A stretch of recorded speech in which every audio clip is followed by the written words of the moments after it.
दोस्तों, जिंदगी खेलते भी उसी के साथ हैं जो खिलाड़ी बेहतरीन होता है। दर्द सबके एक हैं, मगर हौसले सबके अलग अलग। कोई हताश होकर बिखर जाता है तो कोई संघर्ष करके निखर जाता है। नमस्कार दोस्तों, मैं ज्योतिषाचार्य एडी शास्त्री और आपके अपने YouTube चैनल नक्षत्र एस्ट्रोवर्ल्ड में आप सभी का हार्दिक स्वागत, अभिनंदन।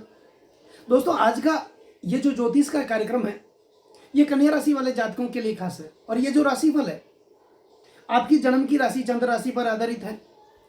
और अगर आपको आपका लग्न पता है तो इस वीडियो को आप अपनी लग्न राशि के अनुसार देखिए, और किसी कारणवश आपको आपका लग्न पता नहीं तो फिर चंद्र राशि के अनुसार तो आप इस वीडियो को देख ही सकते हैं। चंद्रमा जिस राशि में विराजमान होते हैं वही आपकी चंद्र राशि, आपकी नाम राशि होती है। और ज्योतिष से संबंधित आपको मुझसे कोई परामर्श चाहिए तो वीडियो और चैनल के डिस्क्रिप्शन में मेरे कॉन्टैक्ट नंबर है, आप मुझसे संपर्क कर सकते हैं। दोस्तों, देवताओं के गुरु देवगुरु बृहस्पति वक्री होने जा रहे हैं। 4 सितंबर 2023 को देवगुरु बृहस्पति मार्गी से वक्री होंगे और 31 दिसंबर 2023 तक अपनी वक्र अवस्था में रहेंगे और फिर से मार्गी हो जाएंगे। यानी पूरे 118 दिनों के लिए लगभग 4 महीने देवगुरु बृहस्पति अपनी वक्र अवस्था में रहेंगे। तो ऐसे में कन्या राशि वाले जातकों के जीवन पर इसका क्या प्रभाव देखने को मिलेगा? देवगुरु बृहस्पति क्या शुभ या अशुभ फल प्रदान करेंगे? आपके जीवन की तरक्की के लिए, आपके भाग्य के निर्माण के लिए, आपके जीवन के परिवर्तन के लिए देवगुरु बृहस्पति का वक्री होना आपके जीवन में क्या क्या महत्वपूर्ण बदलाव लेकर के आने वाले हैं, ये सब आज जानेंगे। दोस्तों, देवगुरु बृहस्पति हमारे सौर परिवार के अंदर सबसे लाभकारी ग्रहों में माने जाते हैं और ये व्यक्ति को हमेशा सकारात्मक लाभ प्रदान करते हैं। देवताओं के गुरु हैं और ये हमारी जन्म कुंडली में 4 भावों के कारक हैं। हमारे धन के कारक, हमारी संतान के कारक, हमारे भाग्य के कारक और हमारे लाभ, हमारी आय, हमारी इनकम के कारक देवगुरु बृहस्पति हैं। और वैसे भी देखा जाए तो देवगुरु बृहस्पति का प्रभाव हमारे जीवन पर सबसे ज्यादा पड़ता है। हमारी जन्म कुंडली में या फिर गोचर की कुंडली में, कोई भी कुंडली हो, उनमें 12 भाव होते हैं और उन 12 भावों में अकेले 9 भावों पर तो देवगुरु बृहस्पति का ही प्रभाव रहता है।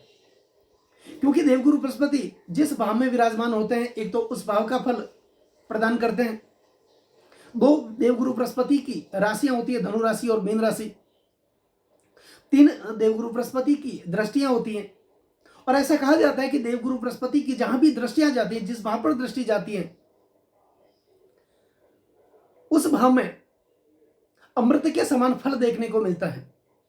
क्योंकि देवगुरु बृहस्पति की दृष्टियां अमृत के समान मानी जाती है। आप यूं समझ सकते हैं कि देवगुरु बृहस्पति जहां भी दृष्टि डालते हैं वहां पर अमृत की कुछ बूंदें गिर गई हो, इस प्रकार का वो फल जीवन में व्यक्ति को प्रदान करते हैं। तो कुल मिलाकर के देवगुरु बृहस्पति हमारे जीवन के लिए, हमारे भाग्य के लिए, हमारी समृद्धि के लिए काफी महत्वपूर्ण माने जाते हैं। और ऐसे में बृहस्पति जब वक्री हो रहे हैं तो ये शुभ या अशुभ फल प्रदान करेंगे, यह हमारी जन्म कुंडली पर निर्भर करता है।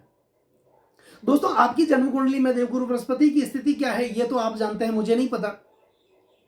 लेकिन निश्चित तौर पर आप अपनी जन्म कुंडली को देख करके ये ज्ञात कर सकते हैं, आप बता सकते हैं कि आपकी जन्म कुंडली में अगर देवगुरु बृहस्पति की स्थिति अच्छी होगी, उच्चस्थ होंगे, मित्र क्षत्रिय होंगे, अपने वर्गोत्तम में बली होंगे, तो निश्चित तौर पर आप ये मानिए कि देवगुरु बृहस्पति जब वक्री होंगे तो आपके लिए शुभ फल प्रदान करेंगे। लेकिन इसके विपरीत देवगुरु बृहस्पति अगर आपकी जन्म कुंडली में नीचस्थ होंगे, शत्रु क्षत्रिय होंगे, अस्तगत होंगे या फिर 6ठे, 8वें और 12वें भाव के स्वामी होंगे, तो निश्चित तौर पर आप ये मान सकते हैं कि देवगुरु बृहस्पति का वक्री होना आपके जीवन में अशुभ फल प्रदान करने वाले होंगे। तो ये आपकी जन्म कुंडली पर आधार रखता है कि आपकी जन्म कुंडली में देवगुरु बृहस्पति की स्थिति क्या है। तो देवगुरु बृहस्पति कन्या राशि वाले जातकों की मैं बात कर रहा हूं तो आपके अष्टम भाव में विराजमान है। तो पिछले काफी महीनों से देवगुरु बृहस्पति आपके अष्टम भाव में विराजमान थे। दोस्तों, अष्टम भाव लगने से अष्टम होने के कारण इस भाव को मारक भाव कहा जाता है और मारक भाव में कोई भी ग्रह बैठ करके मार्केस बनते हैं जो मृत्यु तुल्य दुखों का कारण बनते हैं। और जन्म कुंडली के छठे, 8वें और 12वें भाव ये त्रिक भाव की श्रेणी में आते हैं। ये भाव अच्छे नहीं माने जाते हैं। इनमें कोई भी ग्रह विराजमान होते हैं वो शुभ फल प्रदान नहीं करते हैं। तो देवगुरु बृहस्पति काफी महीनों से आपके अष्टम भाव में विराजमान थे, लेकिन इसके साथ ही अप्रैल के महीने से राहु भी इस भाव में विराजमान हो गए। तो आपके लिए गुरु चंडाल योग का निर्माण हो रहा था। तो इस समय आप ये देख सकते हैं कि आपके जीवन के लिए काफी विपरीत परिस्थिति आपको देखने को मिली होगी, जिससे कि आपके अपने लोग आपसे दूर चले गए। जिन लोगों का आप मुंह देखने के लिए तैयार नहीं थे, जिनसे आप बात करने के लिए तैयार नहीं थे, उन लोगों के प्रति देवगुरु बृहस्पति ने आपको आसक्त बना दिया था, निराश्रित बना दिया था। धन की कमी लगातार आपको सताई जा रही थी। कर्ज के बोझ तले आप दिनों दिन दबे जा रहे थे। कर्जा उतरने का नाम ही नहीं ले रहा था। विरोधी बढ़ गए थे, शत्रु बढ़ गए थे। आपने जिन जिन लोगों का साथ दिया, सुख में आप भागीदार बने, कंधे से कंधा मिला करके जिन लोगों के साथ दुख की घड़ी में आप साथ निभाते रहे, जब आपकी बारी आई तो वो लोग आपसे दूर चले गए। आपकी कौटुंबिक स्थिति अच्छी नहीं मानी जाती थी। एक प्रेम भरा वातावरण जो होना चाहिए था वो वातावरण नहीं था। अलग अलग लोगों के विचार अलग अलग थे। वैचारिक मतभेद परिवार में, कुटुंब में बना हुआ था। पति पत्नी में अलगाव की समस्याएं बनी हुई थी, तनाव की समस्याएं बनी हुई थी। स्वास्थ्य से संबंधित परेशानियों का आप सामना कर रहे थे। धन की कमी लगातार बनी हुई थी। पैसे आ तो रहे थे, लेकिन उन पैसों का बचत नहीं हो रहा था। पैसे इकट्ठे नहीं हो रहे थे, और किसी न किसी कारणवश आप इकट्ठा करने की कोशिश भी कर रहे थे, तो कोई ना कोई ऐसी दुर्घटना हो जाती थी जिस वजह से जो आपने पैसा कमाया वो भी एक ही झटके में आपका नष्ट हो गया। तो कुल मिलाकर के आपकी आर्थिक स्थिति, आपकी मानसिक स्थिति, आपकी शारीरिक स्थिति, यूं कह सकते हैं, ये काफी महीनों से आपके विपरीत चल रही थी। लेकिन अब देवगुरु बृहस्पति वक्री हुए और आपके लिए शुभ हैं। दोस्तों, कोई भी ग्रह जब वक्री होते हैं, और सबसे पहले आज ये जानते हैं कि वक्री और मार्गी क्या होता है। कई लोगों में एक डाउट्स रहता है, एक शंका बनी रहती है, और कई लोग कहते हैं कि जब कोई ग्रह वक्री होते हैं वो उल्टा चलने लग जाते हैं। लेकिन वास्तविकता ये नहीं है, ग्रह कभी उल्टा नहीं चलते। हम सभी जानते हैं कि सभी ग्रह सूर्य के चारों ओर चक्कर लगाते रहते हैं, और कोई भी ग्रह अपना राशिगत भ्रमण करते हुए जब सूर्य से अधिकतम दूरी बना लेता है तो वह ग्रह वक्री हो जाता है। और जो भी ग्रह जब वक्री होता है उनमें चेष्टा बल बढ़ जाता है। तो शुभ ग्रह देवगुरु बृहस्पति तो शुभ ग्रह है, तो इनमें शुभ चेष्टा बल बढ़ेगा। और इस समय देवगुरु बृहस्पति अपनी युवा अवस्था में चल रहे हैं, लगभग 28 डिग्री पर चल रहे हैं। एक राशि 30 डिग्री की होती है, और 28 डिग्री पर तो देवगुरु बृहस्पति स्वयं चल रहे हैं। और बृहस्पति जैसे शुभ ग्रह अगर अपनी युवा अवस्था में होते हैं तो कितना शुभ फल आपको प्रदान करेंगे आपके जीवन में, ये आप समझ सकते हैं। लेकिन बृहस्पति के साथ राहु भी थे, तो विपरीत प्रभाव आपको पिछले समय देखने को मिला। लेकिन इस समय राहु कमजोर हुए हैं, राहु अपनी बाल अवस्था में है, और राहु में अशुभ फल देने का जो प्रतिशत है वो सिर्फ 25% तक ही है। तो राहु में वो ताकत नहीं, राहु में वो दम नहीं, वो शक्ति नहीं है जो आपको अशुभ प्रभाव दे सके।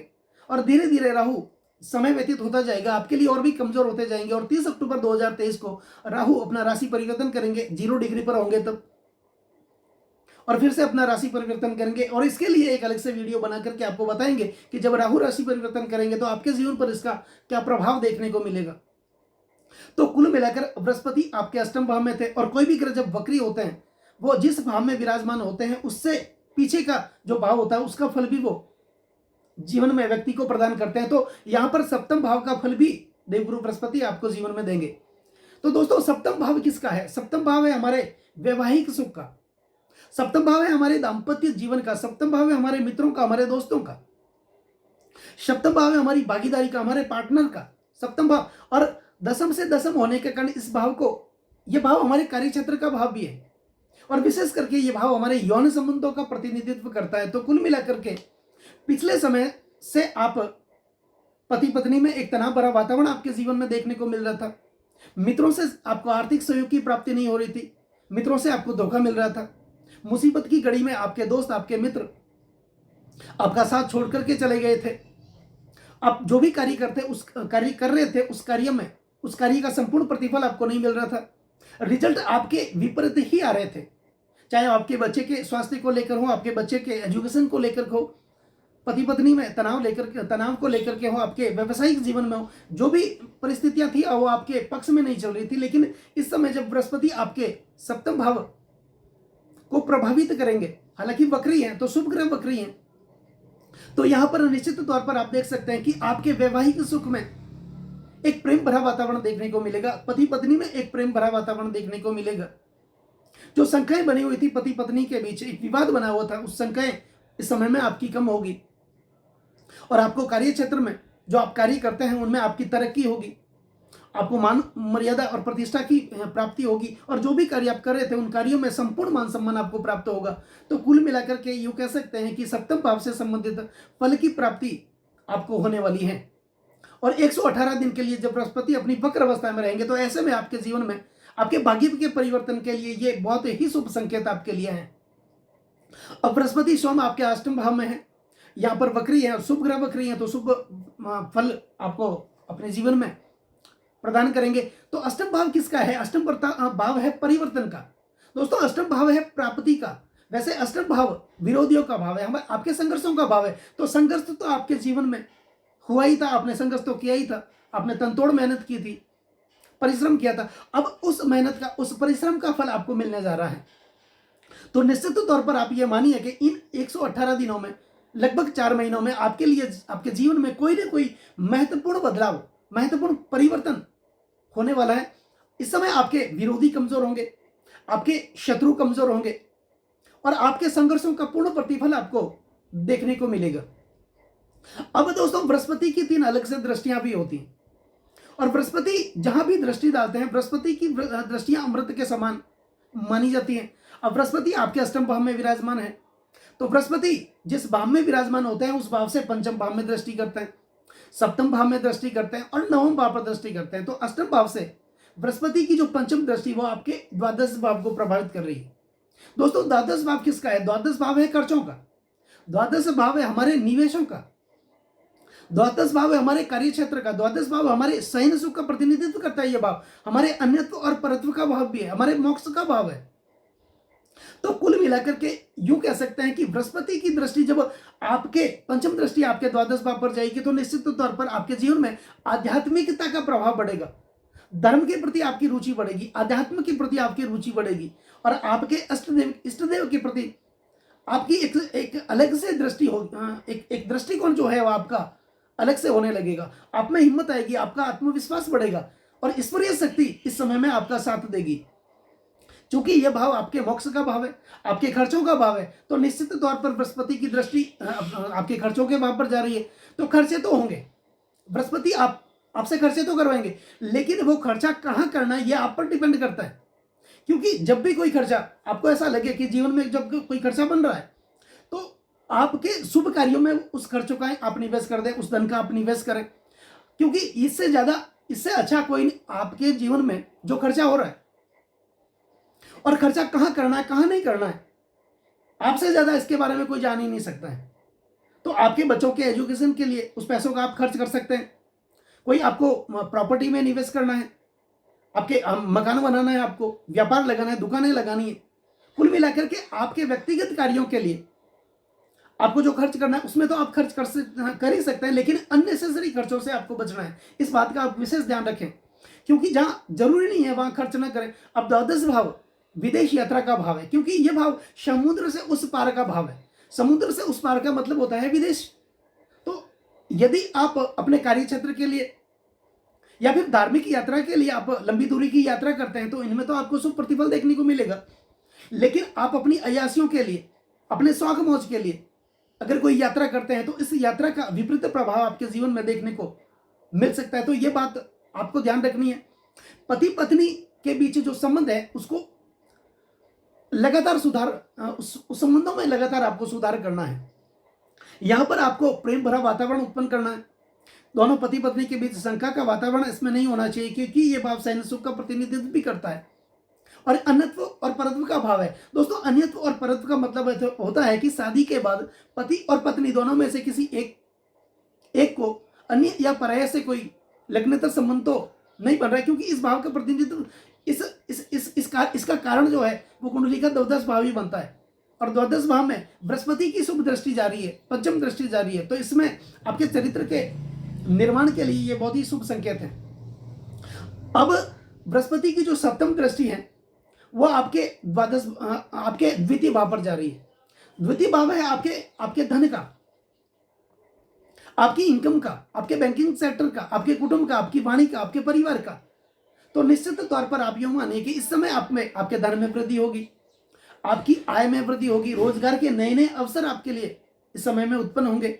गुरु निश्चित तौर पर आप में ज्ञान की वृद्धि करेंगे और आप में इतनी तो प्रेरणा देंगे कि जीवन में आपको कहाँ आगे बढ़ना है और क्या करना है, क्योंकि बृहस्पति की सप्तम दृष्टि आपके धन भाव पर जा रही है। तो आपके बैंकिंग जो सेक्टर है उनमें एक अलग ही सुधार देखने को मिलेगा। आपके कुटुंब में एक अलग प्रकार का वातावरण, एक प्रेम भरा वातावरण देखने को मिलेगा। इससे पहले आपके जीवन में कोई प्रॉपर्टी की समस्याएं बनी हुई थी, पारिवारिक विवाद पैतृक संपत्ति में चल रहा था, तो इस समय निश्चित तौर पर इससे आपको छुटकारा मिलेगा, आप आगे बढ़ेंगे। और यहाँ पर आपकी भाषा में लगातार सुधार देखने को मिलेगा, क्योंकि आपकी राशि के स्वामी बुध है और बुध बुद्धि के कारक हैं। कहाँ बोलना है, कहाँ नहीं बोलना है, किस समय बोलना है, इतना ज्ञान आपको देवगुरु बृहस्पति प्रदान करेंगे। इससे पहले आपकी स्थिति यह थी कि बोलना कुछ और था और आप बोल कुछ और रहे थे। इसके लिए आसपास के लोगों के साथ आप ज़्यादा से ज़्यादा वाद विवाद करते रहे, प्रतिक्रिया देते रहे, और उस प्रतिक्रिया की वजह से आसपास के लोगों के साथ आपके रिश्ते लगातार बिगड़ रहे थे। लेकिन बृहस्पति के वक्र होने से और इनकी दृष्टि सप्तम दृष्टि आपके द्वितीय भाव पर जाने से आपकी वाणी में एक अलग प्रकार का मिठास देखने को मिलेगा। और भाषा ही जीवन में सब कुछ है। जो व्यक्ति जो तरक्की करता है, जीवन में जो हासिल करता है, वो अपनी भाषा से ही करता है, अपनी वाणी से ही करता है। और बृहस्पति की जो नवम दृष्टि वो आपके चतुर्थ भाव पर जा रही है। दोस्तों, चतुर्थ भाव है पारिवारिक सुख का, चतुर्थ भाव है भू भूमि भवन मकान का, प्रॉपर्टी संपत्ति का, विरासत का। और ये भाव जनता के समर्थन को दिखाता है। और इस समय जो राजनीतिक क्षेत्र से जुड़े हुए हैं या जो लोग राजनीति में जाना चाहते हैं, उस समय उन लोगों के लिए ये भाव जनता का समर्थन को दिखाता है। तो इनको जनता का समर्थन मिलेगा, और जनता के समर्थन के बिना राजनीतिक सफलता प्राप्त नहीं हो सकती। तो उनके लिए यह समय बहुत ही बढ़िया रहेगा। माता का स्वास्थ्य अच्छा होगा, माता से आपको सुख की प्राप्ति होगी, माता से आपको एक प्रेम भरा वातावरण आपको देखने को मिलेगा। आप अगर आपका मकान जो बना रहे थे, सपने थे मकान बनाने का या प्रॉपर्टी खरीदने का एक विचार आपके मन में पिछले कई महीनों से था, वो पूरा नहीं हो रहा था, तो निश्चित तौर पर आप यूँ मानिए ये सपने, ये इच्छाएं आपकी लगातार पूरी होती रहेगी। तो कुल मिलाकर के देवगुरु बृहस्पति जब वक्री होंगे 4 सितंबर 2023 से और 31 दिसंबर 2023 तक, ये लगभग 4 महीनों का समय, 118 महीनों का समय आपके जीवन के निर्माण के लिए, आपकी भाग्य की उन्नति के लिए बहुत ही शुभ अवसर है। और निश्चित तौर पर आप देवगुरु बृहस्पति से संबंधित कुछ उपाय करिए। आप विष्णु शास्त्र का लगातार पाठ कर सकते हैं। विष्णु मंदिर में जाकर के आप पीले पुष्प अर्पित करें। गुरुवार का आप व्रत करें। गुरुवार के दिन पीले वस्त्रों का आप दान करें, पीली चीज़ों का दान करें। नियमित तौर पर आप गुरुवार के दिन पूजा करने के लिए जाते हैं विष्णु भगवान में, वहाँ पर आप केसर का तिलक आप ज़रूर लगाएं। और कोई भी शुभ कार्य करने के लिए आप घर से निकलें तो मुंह मीठा करके ज़रूर निकलें, और केसर और चंदन का तिलक लगाकर आप ज़रूर निकलें। तो कुल मिलाकर यह समय आपके लिए बहुत ही बढ़िया है। तो दोस्तों, ये वीडियो आपको पसंद आया होगा। मेरा समझाना अगर आपको सार्थक लगा हो तो वीडियो पर आप एक प्यार भरा लाइक और कमेंट जरूर कर दें। आपका एक लाइक एक कमेंट हमें बहुत ज़्यादा मोटिवेशन बढ़ देता है। और वीडियो को ज़्यादा से ज़्यादा शेयर करें, चैनल को सब्सक्राइब करें और बेल आइकन बटन को दबाना बिल्कुल भी ना भूलें, ताकि मेरे आने वाले और भी नए वीडियो के नोटिफिकेशन आप लोगों तक पहुंच सके। नमस्कार दोस्तों।